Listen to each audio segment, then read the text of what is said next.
Tharoor exchange notes these days? Why do you think that we are estranged from each other? Is that No, the feeling you get? estranged from the party or the line of the party, so to speak. देखिए ऐसा है शशि, अब से नहीं, जब से सांसद बने हैं 2009 में, तब से मित्र हैं और हमारी बातचीत होती रहती है और उनका भी एक अपना बहुत लंबा तजुर्बा है और उस तजुर्बे से बाकी पार्टी से आप दोनों की बातचीत कितनी होती है, इस पर भी थोड़ा इफ यू कैन एनलाइटन अस. देखिए मैं शशि के बारे में तो नहीं कह सकता क्योंकि he is in the best position to answer for himself, पर हाँ जो मुझे लगता है कि मुझे बताना चाहिए मैं वो ज़रूर अपनी पूरी क्षमता से बताने की कोशिश करता हूँ. ऑडियंस में कौन होता है? अब ऐसा है कि ऑडियंस में ये कोई पब्लिक मीटिंग नहीं है कि इसके लिए ऑडियंस चाहिए, पर जहाँ ज़रूरी है वहाँ पे अपनी बात जो मेरी समझ है मैं ज़रूर रखने की कोशिश करता हूँ. ये पूरे पाकिस्तान एंड इंटरनल सिक्योरिटी के कॉन्टेक्स्ट में I want to ask you another question. In 2010 the UPA was in power and they started a saffron terror theory. That theory has come to naught with the recent verdict from the courts. I want to ask you, has this saffron terror, Hindu terror story somewhere given Pakistan a leeway, because the Malegaon blast, the Mecca Masjid blast, Samjhauta Express blast, all of these came under the purview of this, and there were the greats of the Congress party at that time, P. Chidambaram, Home Minister, Sushil Kumar Shinde, Digvijay Singh, guru of Rahul Gandhi, who all subscribed to the theory of Hindu terror, RSS terror, saffron terror. देखिए आपके सवाल का जवाब देने से पहले मैं दो चीज़ों का उल्लेख करना चाहता हूँ कि दो बहुत महत्वपूर्ण अदालतों के फैसले आए हैं पिछले 15 दिन में. पहला जो लोग मुंबई ट्रेन ब्लास्ट में कथित तौर पर आरोपी थे उन सभी को बरी कर दिया गया. दूसरा जो मालेगांव के बम धमाकों में कथित तौर पर आरोपी थे उनको भी बरी कर दिया गया है. इससे मैं क्या सीख लेता हूँ? पहली बात तो ये है, मैं ये सीख लेता हूँ कि जब आप टार्डी प्रोसिक्यूशन करते हैं, जब आपकी जो प्रोसिक्यूशन है वो तथ्यों के ऊपर आधारित नहीं है, तो फिर अदालतों के सामने जब आप जाते हैं तो आपके मुकदमे गिर जाते हैं. This is a very very severe indictment of our prosecution processes. A large part of that process happened under the UPA government. That's besides the point. But in both cases, the fact is. So were there political end games dictated, which is why the prosecution happened to be tardy? I don't think so. I don't think so.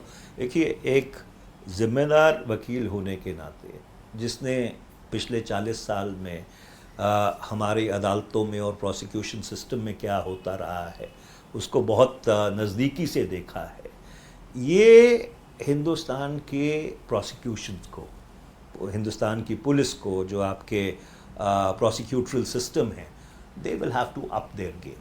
देखिए इस तरह से अगर आप prosecution करेंगे तो कोई भी अगर फेयर जज होगा और उसको अगर लगेगा कि ये जो तथ्य रखे जा रहे हो ठीक नहीं है, बिकॉज फौजदारी के कानून में you have to prove your case beyond reasonable doubt. Bharat के जूरिस्प्रूडेंस का असूल है you are innocent until proven guilty. You can't stand that on its head. Unfortunately Bharat में सबसे बड़ी दिक्कत ये है कि process is the punishment. 18 years in one case, 17 years in the other. Yeah, I mean the process. अगर आपके ऊपर फौजदारी का मुकदमा बन गया या दीवानी का मुकदमा बन गया तो आपकी आने वाली पीढ़ियां उसको लड़ती रहेंगी, आपकी पूरी जिंदगी उसमें खत्म हो जाएगी. पर आपने जवाब नहीं दिया, ये सैफरन टेरर है कि नहीं, था कि नहीं? दूसरा देखिए, कांग्रेस पार्टी ने कभी ये नहीं कहा कि भगवा आतंकवाद था. मेरा जवाब सुन लीजिए. जनार्दन द्विवेदी हमारे चेयरमैन थे मीडिया डिपार्टमेंट के 2009 से लेकर 2013 तक.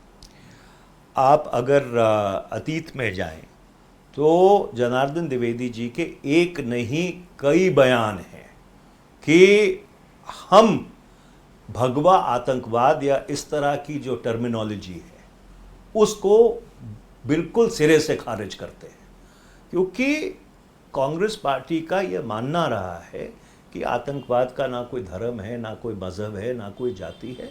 आतंकवाद आतंकवाद है और आतंकवाद को नस्ते नाबूद करना, इसको जड़ से उखाड़ना, ये हम सबका मनीष तिवारी जिम्मेवारी जी, है। मुझे हार्ट अटैक हो जाएगा अगर आप जनार्दन द्विवेदी की बात को ज्यादा महत्व देंगे और पी चिदम्बरम सितंबर 2010 में जो विज्ञान भवन में एज होम मिनिस्टर कह रहे थे, where he referred to the term saffron terror and his audience was all the police forces in the country from different, I think every police body, CRPF, the DGs of every state, the DGPs of every state, everybody was in the audience, and he made the statement of saffron terror. In 2013, the then Home Minister Sushil Kumar Shinde made the statement of Hindu terror, saffron terror, and that was also in a Congress adhivation that was done. I want to ask you, are you saying that the country should believe Janardhan Dwivedi or the two Home Ministers who were making these statements? Well, the country should believe Mr. Janardhan Dwivedi because Mr. Janardhan Dwivedi was the chairperson of the AICC Media Department, and he was the. Is this the one only? One second, Is this the only instrument to save your party that you can find? No. Let me complete. And he was the authoritative voice of the Congress Not party. the Home Ministers? Well, he was the authoritative voice of the Congress party, and not once, repeatedly and explicitly, he had stated that we do not subscribe to linking any color to terror. We do not subscribe to the term saffron terror. Why should and it we not do not be? believe. And let me complete. And we do not believe. We do not believe that terrorism has any religion.